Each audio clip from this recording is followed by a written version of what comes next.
Communicating through letters feels like talking to each other face to face. The culture of correspondence spans thousands of years but remains timeless.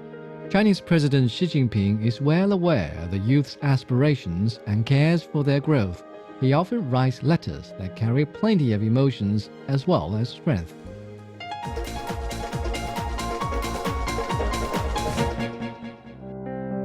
One of the recipients of President Xi Jinping's reply letter is a young Brazilian who has lived in Wuhan for 12 years.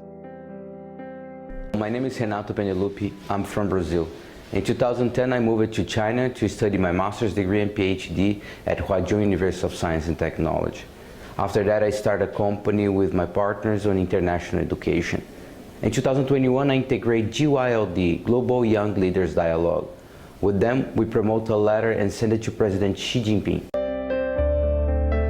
In 2022, Renato visited Sichuan province as part of the Global Young Leaders Dialogue China Tour. Sichuan's history, modernization, and unique culture left a deep impression on him. President Xi Jinping often says that while the key to state-to-state relations lies in close bonds between peoples, efforts to this end must start from the youth. After receiving the letter from the international youth, the president responded promptly. Hello, I have received your letter. You are studying, working, and living in China. I am very happy that you have the opportunity to visit various parts of China to deepen your understanding of our country. President Xi Jinping replied to our letter inspired me to keep learning and traveling more places in China. Also to continue to contribute to bring closer relations Brazil and China.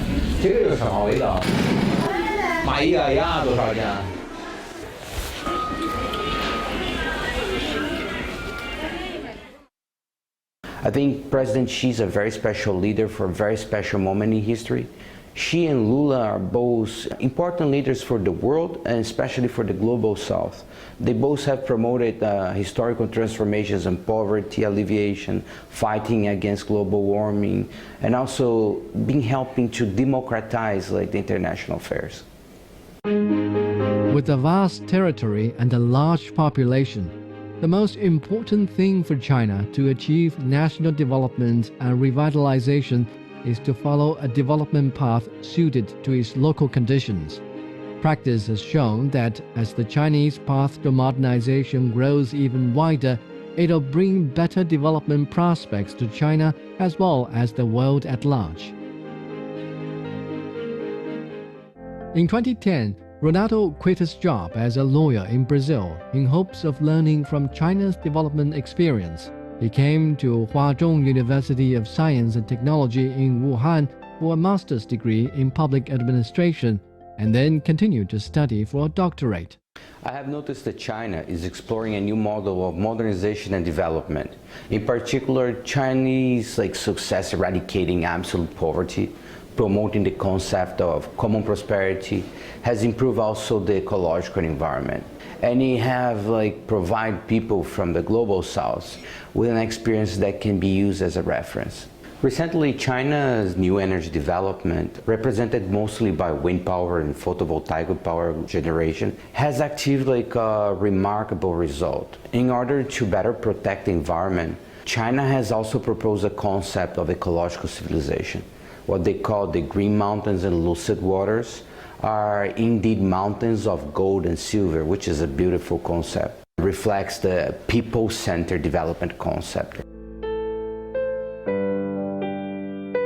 Youth is always accompanied by dreams, President Xi said in his reply.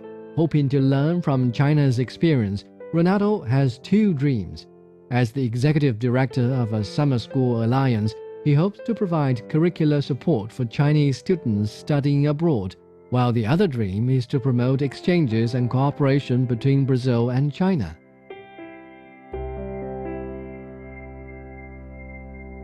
We basically organize summer and winter courses in Chinese universities for university credits. So those students can transfer those credits and graduate quicker once they're studying abroad, of course. I had another experience in 2013. When I was finishing my master's, my university was open dialogue with a Brazilian university. They were trying to establish a Confucius Institute. So they saw me as a lawyer. I could support and give them like big help to consolidate this. So we still have this Confucius Institute running nowadays. For me, it became clear that people-to-people relation is crucial to develop nations' relation. Even after a century of struggles, the Communist Party of China has remained true to its original aspiration and founding mission. During his 12 years in Wuhan, Renato saw the rapid development of China's economy, felt the convenience brought by Chinese modernization, and witnessed China's responsibility as a great power. In April 2021, during the critical period of epidemic prevention and control, Wuhan TV filmed the process of Renato receiving the COVID-19 vaccine. The video was broadcast in Brazil as part of documentary series A Race of Vaccines and became a local trending topic. In addition to a video, I also published an academic paper about the Chinese epidemic prevention and Wuhan experience. I noticed that the Communist Party of China was a crucial tool to coordinate and communicate actions, and also that they left and emphasized that the most important was people's life protection. The epidemic has now been contained, and more developments are expected on the Chinese path to modernization. Young people like Renato will also make more friends in China, work to realize their dreams, and contribute to mutual learning between Chinese and foreign youth. I want to stay in China, and I hope the Chinese development experience can be extended to more places and help people in Brazil and in other developing countries to live a better life.